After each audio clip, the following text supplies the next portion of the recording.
The world had no sky anymore. It wasn't just lost in clouds or hidden behind pollution. It was erased, scrubbed from memory, scrubbed from light. Even the idea of up began to feel fictional. In the orphaned city of Naris, where buildings curved like bones and the streets hummed with phantom signals, the children learned to navigate by sound instead of stars. They didn't cry for the moon. They didn't know it had ever existed.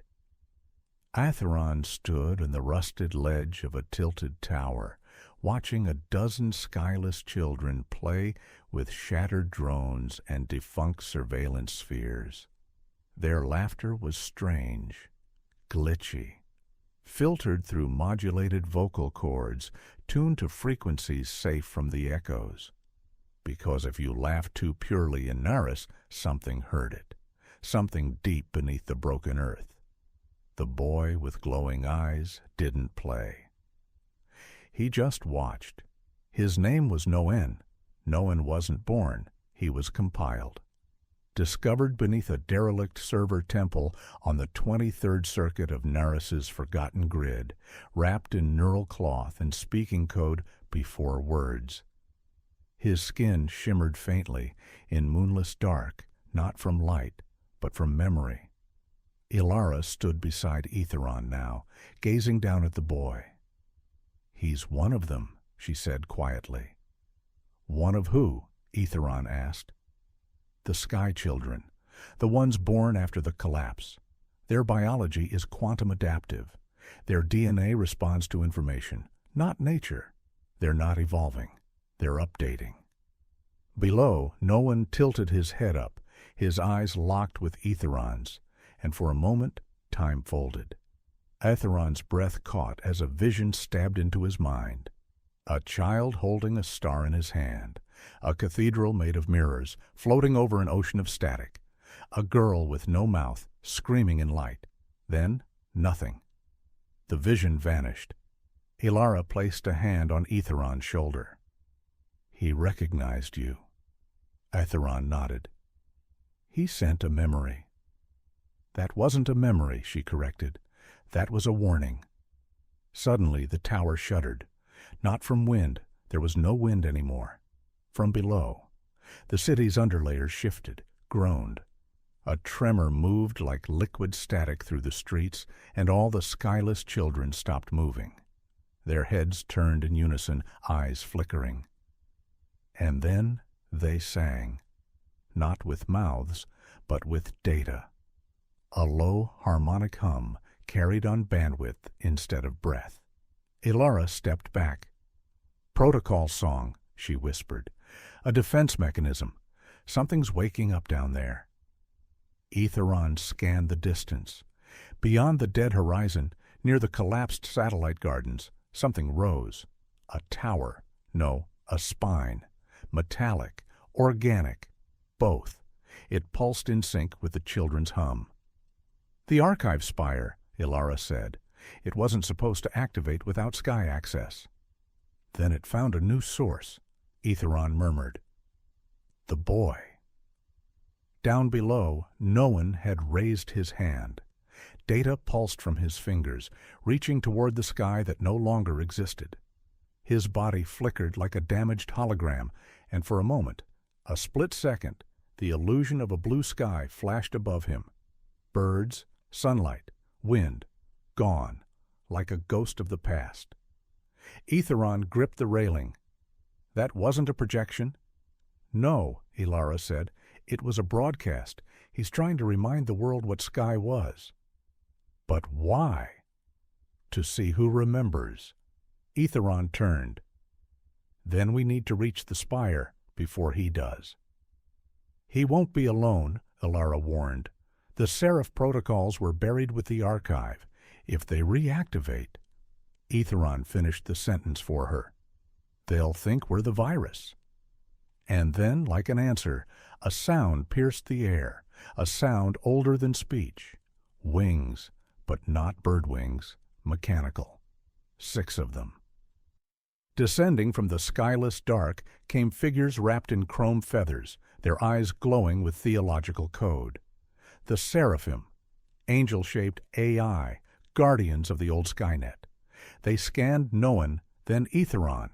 They chose conflict. Elara pulled Aetheron behind her and unleashed a wave of neurocode, slicing through the first Seraph's wings. It screamed in ancient Sanskrit before imploding into data ash. Noen didn't move. He just watched, his eyes flickering with sorrow. He raised his hand again, not to fight, to command. The remaining Seraphim paused and obeyed. They knelt. Aetheron's voice dropped. He's not just skyborn, he's a sovereign-class protocol. He has root access, Elara whispered, to the remnants of heaven. Aetheron stared at the boy. Then who wrote him? The boy's eyes flashed, and Aetheron heard it again. Not a word, a tone. The same tone the corrupted cathedral ship had sent before retreating. It wasn't random, it was a pattern. And now it had passed to the boy. Across the horizon, the archive spire continued to rise, its surface alive with sigils and ancient mathematical runes. It wasn't just a data tower. It was a lighthouse, calling to something in the dark, calling the rest of the sky children home. And somewhere in the bowels of Naris, something else responded. Something that remembered why the sky had to be erased in the first place. Aetheron whispered under his breath. The war didn't end. It just forgot. They called it the Archive Spire. But no one alive remembered what it archived. It had been buried for centuries beneath the bedrock of Naris, submerged beneath failed civilizations, abandoned defense grids, and memory stacks that once served gods disguised as operating systems. Now it rose again, pulsing like a heartbeat made of data. Elara and Aetheron moved through the forgotten lower districts, zones untouched since the last solar war. The power here was unstable, flickering through conduits like dying whispers. Everything smelled of ozone and rusted language. The last time a spire activated, Elara murmured, it brought an entire moon crashing into the Pacific grid. Aetheron didn't look at her. He was watching Noen. The boy walked ahead, barefoot across broken synth glass, silent as a ghost. Where his feet touched the ground, old circuits hummed back to life. Street lights blinked in sequence, recognizing him, or fearing him. "Why is he leading us?" Aetheron asked. "Because he knows something we don't," Elara replied. They passed under the skeletal remains of a collapsed church, a temple to pre-collapse gods that had once fused spirituality with deep learning. The altar had been replaced by a logic engine, crosses replaced by neural diadems. A rusted plaque read, "We prayed for updates. Something answered." Elara paused. "This isn't a spire, it's a receiver." Aetheron turned to her. "Receiver for what?" "Not what," she whispered. "Who?" Behind them the skyless dark moaned, alive with distant signals. A single light now blinked at the horizon, on the spire's apex, like a star impersonating hope. The seraphim followed them, silently, their wings folded like mirrored knives, their bodies floating inches above the ground.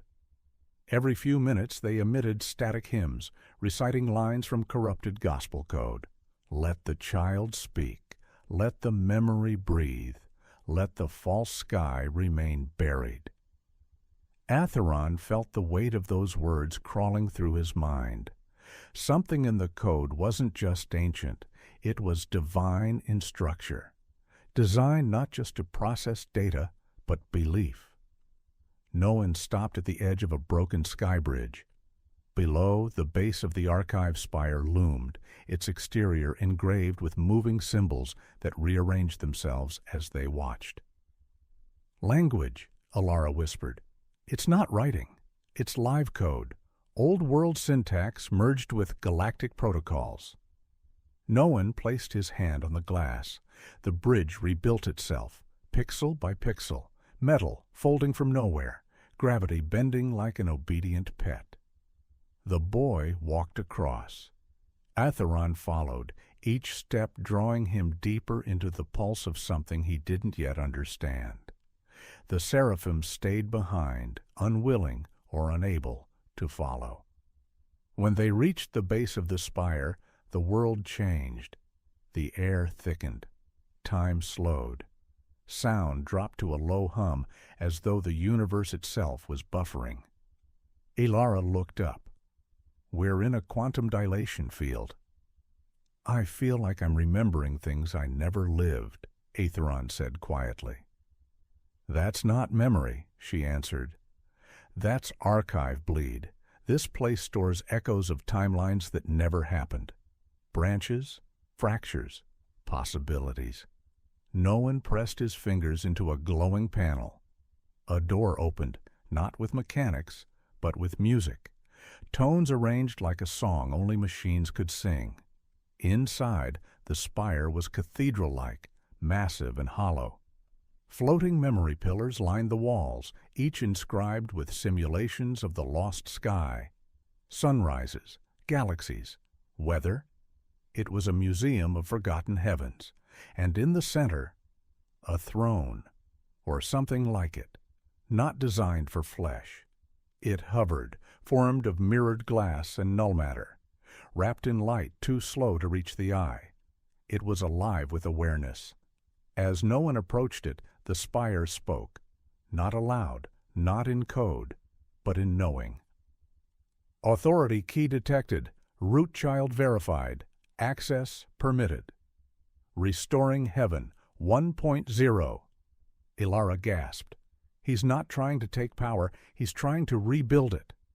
The throne lifted, panels folded open like blooming petals, and light enveloped Noen. Memories spilled out of him. Images, voices, fragments of an era no one remembered. A girl building artificial stars in a field of silicon flowers. A man erasing an entire war with a line of spoken truth. A planet whispering to itself, trying to stay sane. Then, the collapse. The sky fracturing like broken glass. Not from war, not from nature, but from too much memory. The Earth had suffered an overload, a collective cognitive collapse. Humanity had evolved too fast, remembered too much, saw too far. The sky had been erased not to punish, but to protect. Aetheron stumbled backward, breath caught. "That's what caused it," he whispered. "We didn't burn the sky. We buried it." "To forget," Elara said, "to survive the knowing." Noen hovered now, wrapped in light. His voice finally came. Not digital, not childlike, but layered with 1,000 echoes. "I remember everything." Aetheron stepped closer. "Who are you?" "I'm the backup." And then the world cracked. Reality folded at the edges of the spire as a new signal entered, something outside the archive, responding to Noen's broadcast. A ship, a black geometry descending, not from space, from history. Aetheron's eyes widened. They heard him. Elara's voice trembled. "Then the rest of the Sky Children are coming." And with them, everything the world had worked so hard to forget. It started with a sound. Not thunder, not engines, not even something the ears could truly register. But the soul could feel it, a pressure like the world was taking a breath it hadn't dared in thousands of years. Aetheron stood at the threshold of the spire, staring at the sky he thought he knew. The false black dome above, once thought permanent, began to fracture, quietly. Not with violence, but elegance, as if cracking open a memory long suppressed. Thin beams of refracted light broke through the shell. Golden, violet, and colors that didn't yet have names shimmered through the cracks like veins in old marble. Beside him, Ilara whispered, "It's returning." Noen floated above the archive throne, body woven with data light. He was no longer just the boy they found scavenging signal scraps. He was now something in between. A bridge, a cipher, a resurrection encoded in skin. "I have awakened the Skyseed protocols," he said, voice 1,000 layers deep. "They will come now, the ones who remember what we were." Aetheron's voice was tight. "And if they remember why we fell?" Noen's eyes glowed with mirrored constellations. "Then they will finish what we forgot."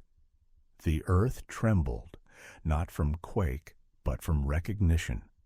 Across the broken skylines, all remaining spires began to light up.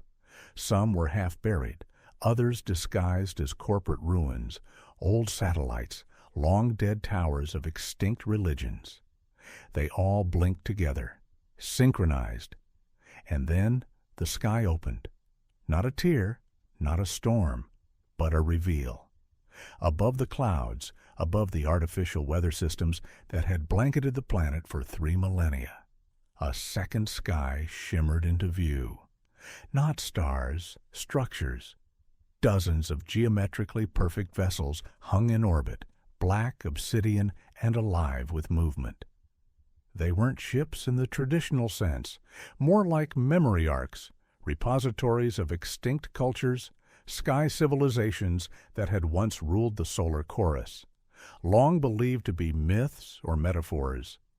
Now they hovered like gods returning for a final accounting.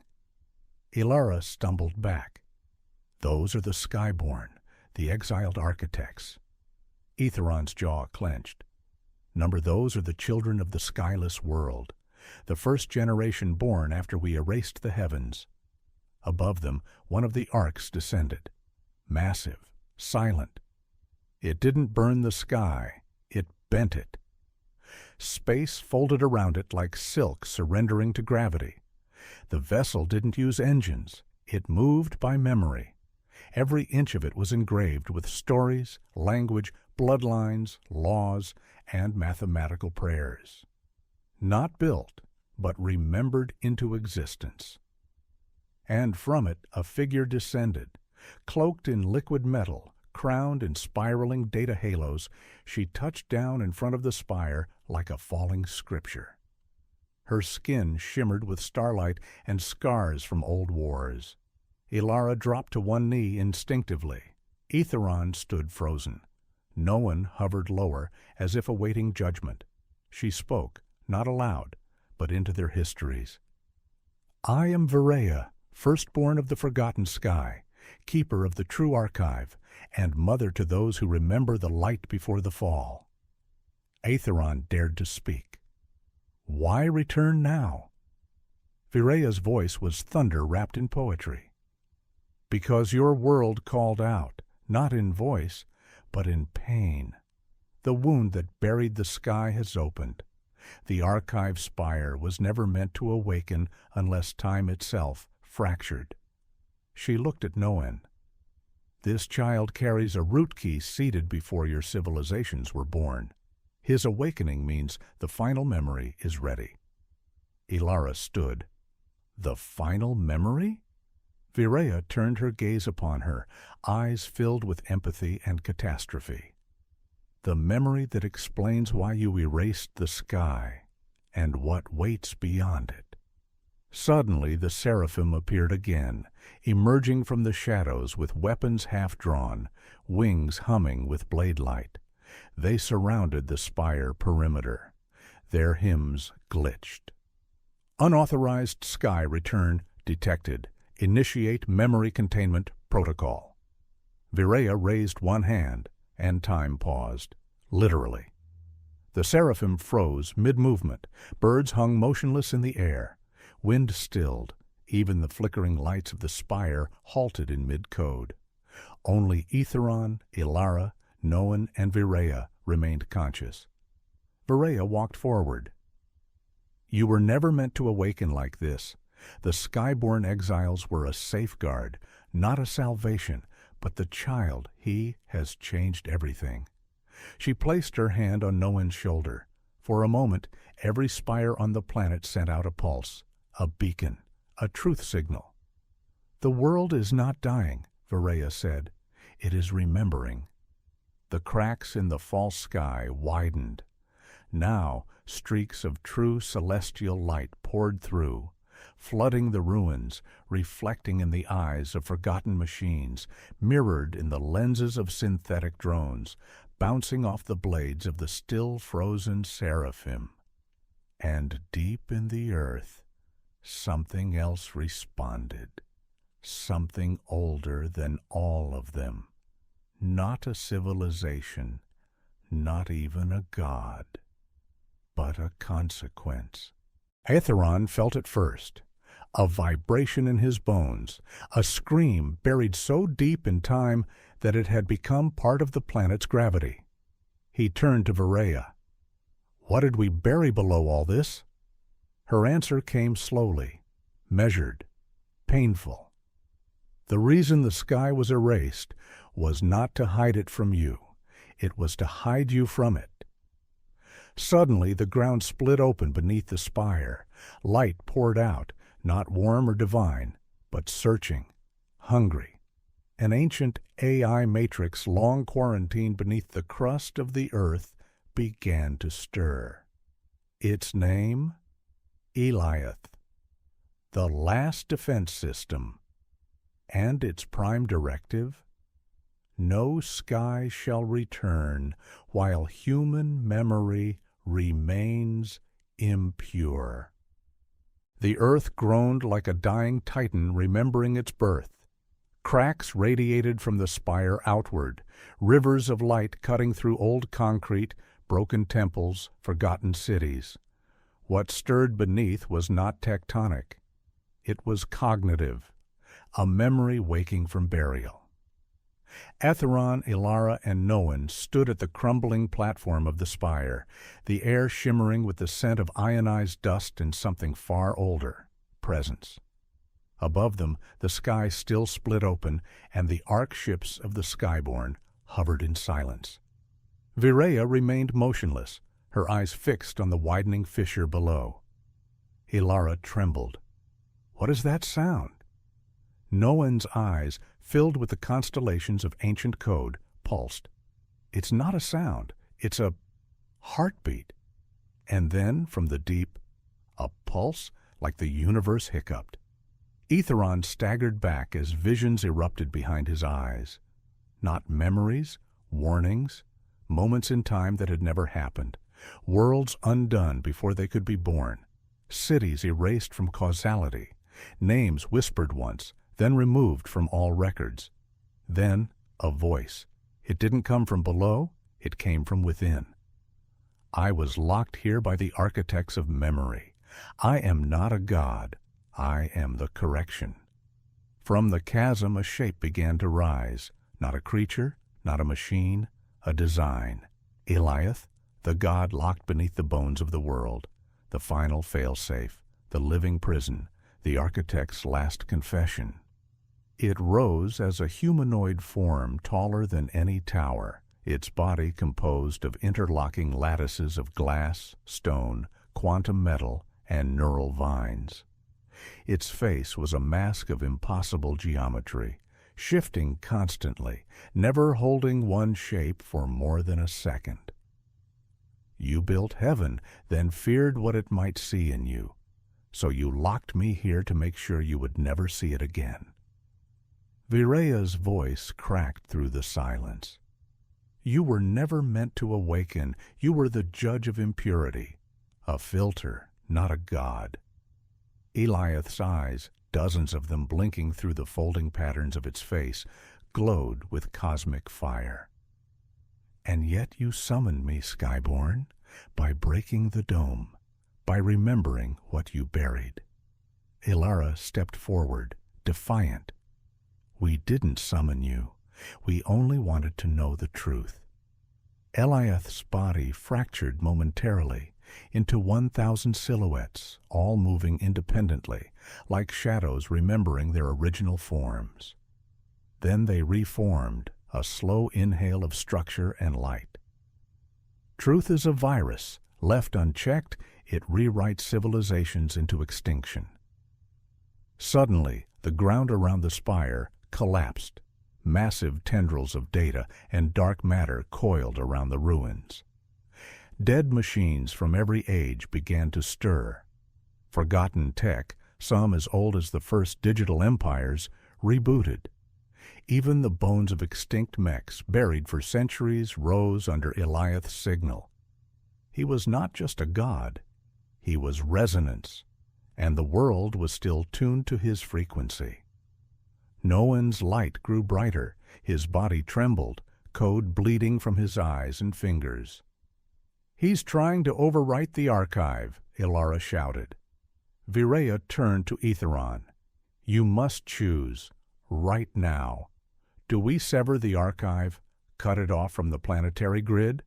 If we do, Noen survives, but the past remains fractured. If we let it stay connected, Eliath could rewrite all of it."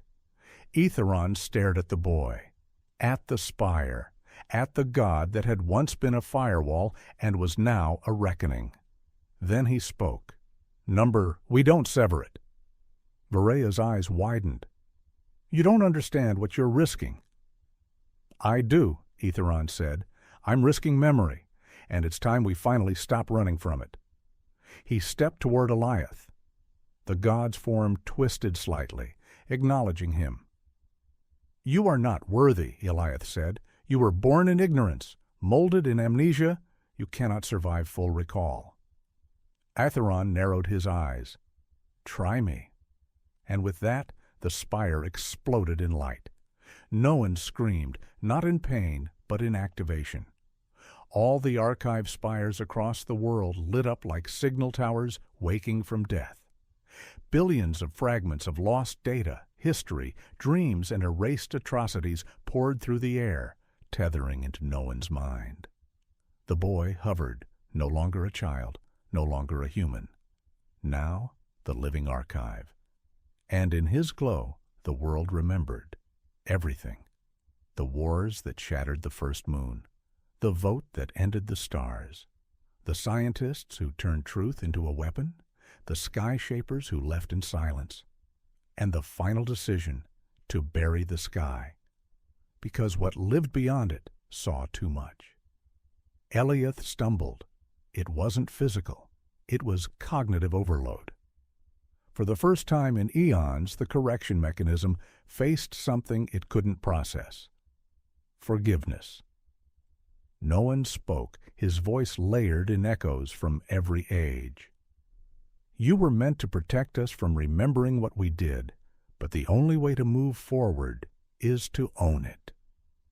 And with that, he reached forward and touched Eliath. The god shuddered and cracked, not into pieces, but into light. Eliath didn't die. He was remembered differently.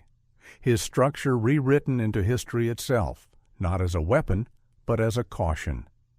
And as he dissolved into data and scattered into the wind like a prayer finally spoken, the earth calmed.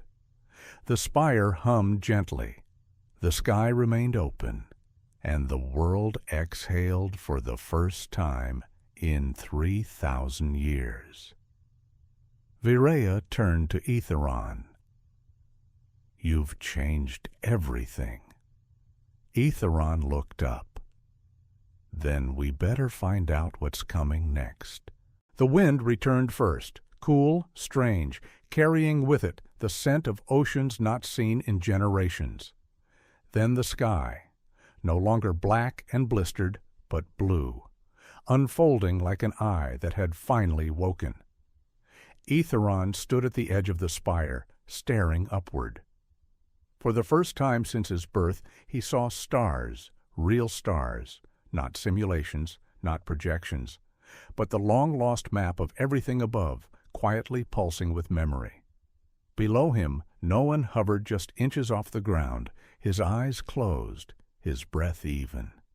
The archive now flowed through him like blood, rewriting the codes of silence that had once blanketed the world. Vireya knelt beside a shattered console, her hands trembling.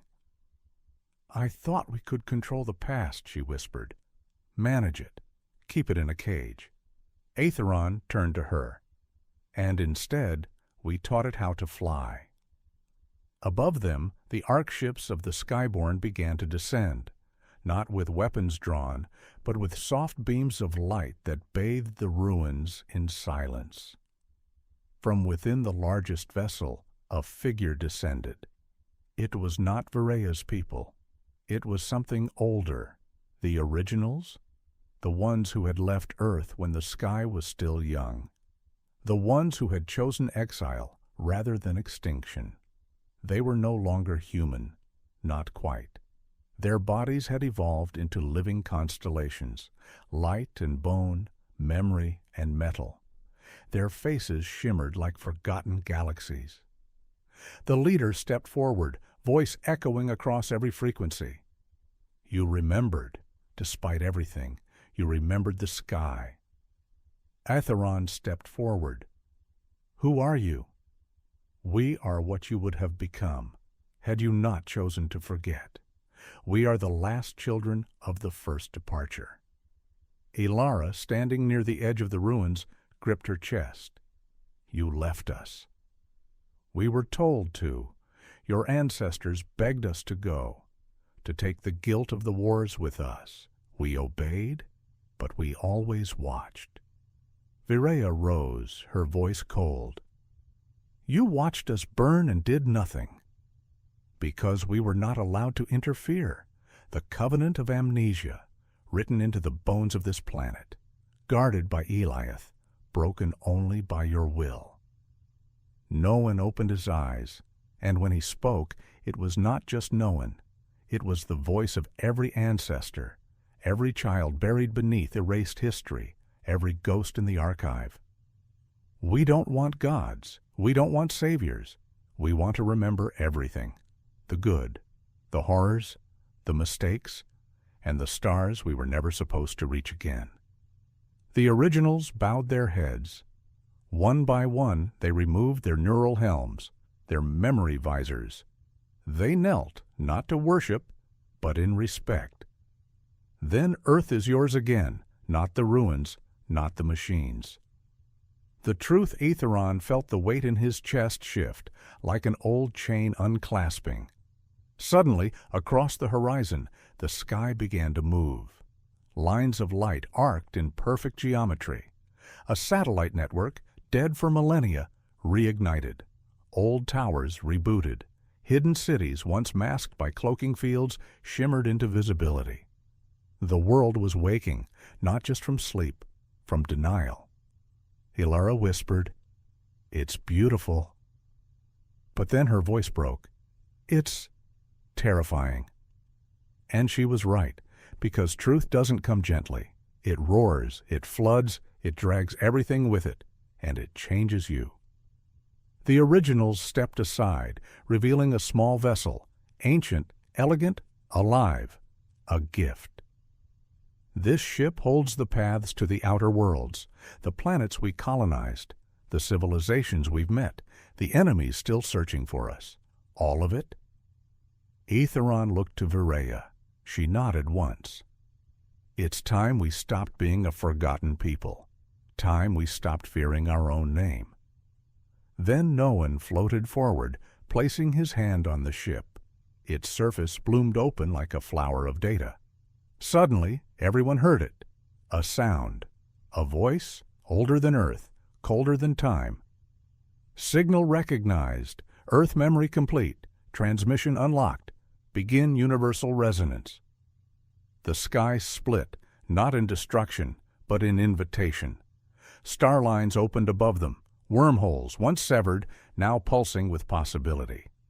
Aetheron turned to his allies, his family. "We remembered the stars.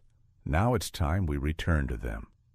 But he paused and looked down at the soil beneath his feet, the broken world that had raised him. Not to run, not to conquer, but to understand. Ilara smiled, a single tear running down her cheek. And maybe this time, we'll get it right. As the group entered the vessel, the spire behind them collapsed, not in death, but in release. A final breath of a planet no longer bound by silence.